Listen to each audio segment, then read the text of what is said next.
Gusto kong banggitin sa inyo ngayon, meron po tayong resource person dito na nagkusa na po siyang magbigay ng kanyang sworn statement sapagkat iniisip po nila yun ang madali na makatulong sa ating pamahalaan sa paghahanap po natin. Your excuse, Ratovi. Maalala po ninyo, in the last hearing, this committee floated the idea of giving the contractors particularly an option to take advantage of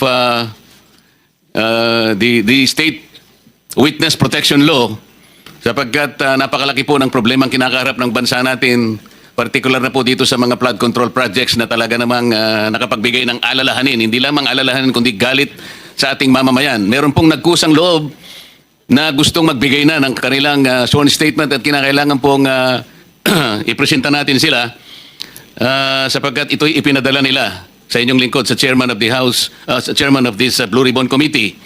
May I call on Mrs. Sara Diskaya to please present and read before us your sworn statement. Sorry. Magandang umaga po sa mga kagalang-galang na senators at miyembro ng Blue Ribbon Committee, lalong-lalo na kay Senator Rodante Marcoleta, Chairman ng Blue Ribbon Committee. Ano to, joint statement ng namin mag-asawa. So I will read partial and then my husband will also read the other half of the sworn statement. So kami si Pacifico F. Diskaya II and Cesara Rowena Diskaya, mag-asawang nasa tamang edad, parehong Pilipino. Number one, noong 2003, kaming mag-asawa ay tinayun ang kumpanya na pinangalan namin St. Gerard Construction. Ipinarehistro namin ito sa DTI, nakakuha ng contractor's license at nagsimula na lumahok sa mga pribadong construction projects. Number two, kinalaunan nagsimula na rin kami na lumahok sa mga government projects. Natuklasan namin na hindi naging madali ang trabaho sa mga government projects. Madalas mahirap ang paniningil ng bayad at matagal bago kami mabayaran ng gobyerno. Number 4, hanggang dumating ang pagkakataon, lumapit sa amin ang isang kaibigan na si Voltaire Claveria at inalok kaming magkaroon ng proyekto sa national level gamit ang aming lisensya. Number 5, ipinakilala niya ang sarili niya na nagtatrabaho para sa isang congressman at nangakong kapag nagbigay kami ng pera ay makakakuha kami ng proyekto.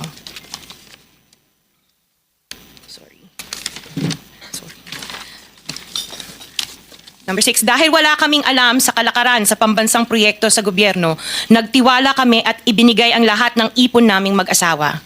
Sa kasamaang palad, niloko lang niya kami. Naglaho siya, dala ang pera namin mag-asawa. Nagpunta kami sa DPWH para i-report ang nangyari pero hindi nila ito pinansin. Kahit ganon, hindi kami sumuko. Gusto ko pa rin gawin ng tama ang negosyo kaya patuloy kaming sumasali sa mga biddings sa gobyerno. Sa kalaunan, ang kumpanya namin ay nanalo sa mga bidding sa mga proyekto sa national government sa pamamagitan ng patas na bidding. Ibinuhos namin ang lahat ng aming pagsisikap para maipakita ang kakayahan ng aming kumpanya na mayroong maayos na paggagawa, di kalidad na resulta at natatapos sa tamang oras.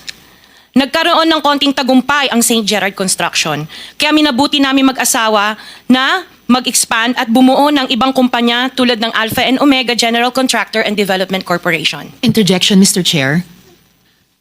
What is the interjection? Salamat, Mr. Chair. Kailangan ko lang pong umakyat sa office sandali para sa isang pulong but hopefully pagbalik ay nandito pa rin sina Mr. and Ms. Diskaya dahil meron din po akong mga tanong para sa kanila. Oh yes, I will make sure that they will be here for your questioning. Mr. Chair, point Yes. of order. Bakit hindi na lang tayo bigyan ng kopya ng sworn affidavit imbis na basahin na lang niya so we can para himayin namin yung kanyang sworn affidavit? We will make sure that all the In order to members will save be time, given a copy, but the chairman is asking them to read it before us for the record. in order to save time, Mr. President, because we have been here since 9 o'clock. We already spent 2 hours and not even one of the senators have asked questions addressed to the resource persons present. I beg the indulgence of the good senator, but it is for the record. This is a sworn statement, at from this statement, kailangan dito sila matanong na mabuti. Proceed. Pakibilisan nyo lang para makatipid tayo ng panahon. Ngunit nung nagsimula ang makilala ang St. Gerard Construction, dumating naman ang panibagong pagsubok. Unti-unti nagsilapitan ang mga district engineers at mga regional directors ng DPWH at mga chiefs of staff na mga mambabatas na nag-aalok ng mga proyektong sinasabi nilang pondo ng mambabatas.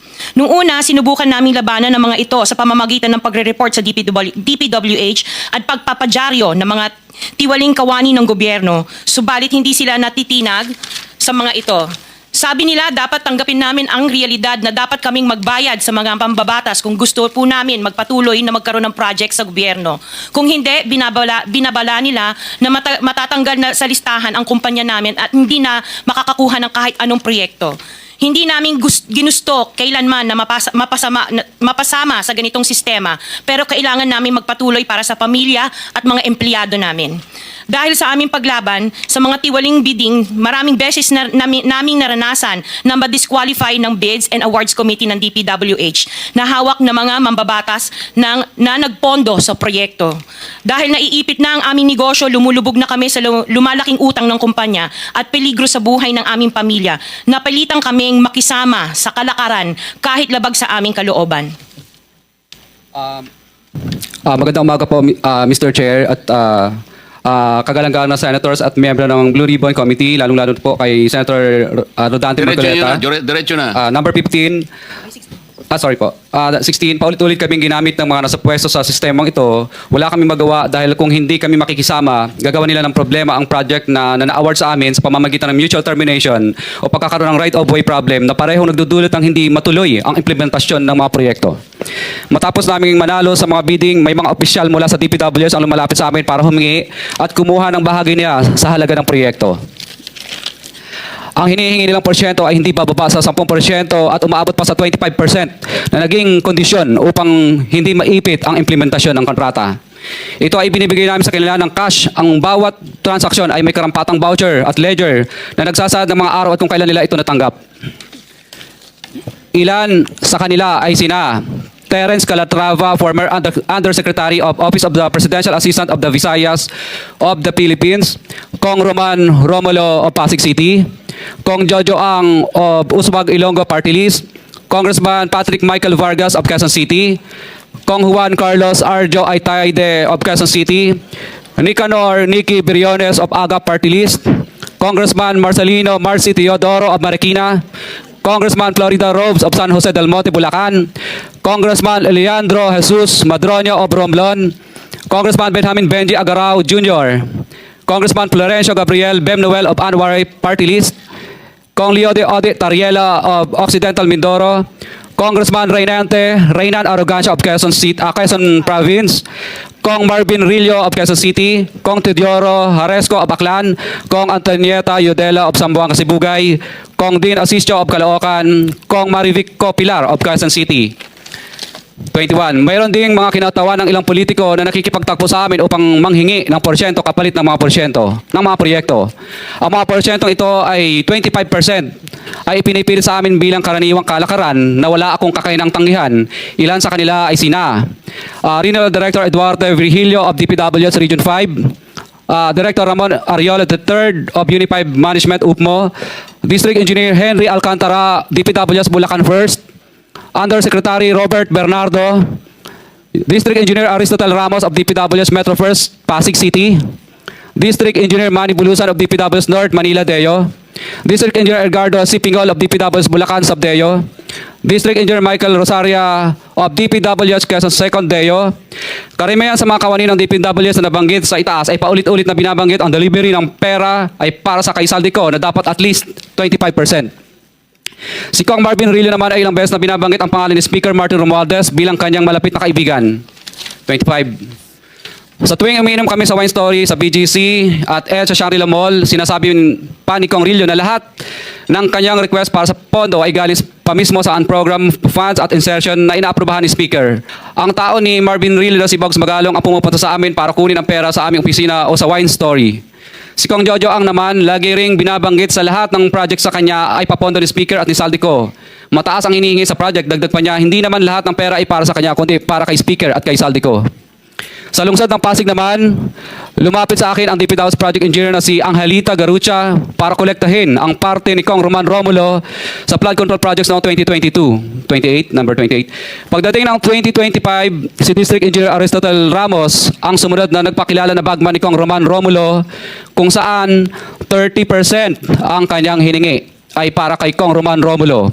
Sinabihan ko kay D.E. Ramos na masyado namang mataas, ngunit sinabi niya na walang magagawa dito dahil pondo ito galing sa unprogram funds at insertion galing sa taas. Sa ilang pagkakataon, ang mga politiko na personal na inabutan ng halaga ayon sa hinihingi nilang porsyento mula sa proyekto. Ang pagbabayad na ito ay hindi naman kagustuhan kundi isang hakbang na ginawa namin dahil sa matinding panggigipit. Ilan sa kanila ay sina Kong Antonieta Yudela kasama ang kanyang asawa, Kong Marvin Rillo of Quezon City, Kong Nikki Briones of Aga Party List, Arturo N. Atayde, ama ni Kong Arjo Atayde, Kong Florencio Gabriel Bem Noel of Anwaray Party List, Kong Eliandro Jesus Madroño of Romblon, Kong Benjamin Benji Agarao Jr. Bagamat naging matinding pagsubok ang kabawasan ng pondo na nakalaan sa proyekto, pilit at matapat naming sinusunod ang bawat espesifikasyon na nakasaad sa Program of Works na nakasaad sa proyekto ng DPWH. Nakakasiguro kami na nagawa namin ng maayos at matapat ang bahagi o phase ng proyekto na na-award sa amin. Sa katunayan, hindi kami mababayaran ng DPWH kung hindi ito dumaan at pumasa sa maraming material testing na naaayon sa design ng DPWH. Ina-assess at ini-inspect ng DPWH ang bawat proyekto base sa natapos na parte o accomplishment. Napilitan kami na i-absorb ang kabawasan na ito na nagdudulot ng maliit na kita o pagkalugi sa ilang projects. Para makabawi, dinadamihan na lang namin ang partisipasyon sa mga projects. Taliwas sa mga lumalabas na may mga impormasyon sa publiko, hindi kailanman kami gumawa ng ghost projects. At masugid kami nag-i-inspect sa lahat ng aming mga natapos na projects. Handa po kaming tumistigo ng walang pilit at kusang loob bilang state witness at sabihin ang lahat ng nangyayaring katiwalaan ng Kamara, DPWH at iba pang mga kawani ng gobyerno upang gawin ang tama. Kami ay lubos na humihingi ng tulong sa Senate Blue Ribbon Committee na pinamumunuan ng buting Chairman Senator Dante Marcoleta at kay President Bongbong Marcos para sa proteksyon at seguridad ng aming pamilya. Ang salaysay na ito ay kusang loob namin ginawa at walang sino mang pumilit na gawin ito. Sa katotohanan ng lahat ay nilagdaan namin ang salaysay na ito ng kusang loob at walang pumipilit. Sign, Pacifico of Vizcaya, nagsasalaysay. Notaryado po. For the record, this sworn statement was notarized by a certain Attorney Reynaldo F.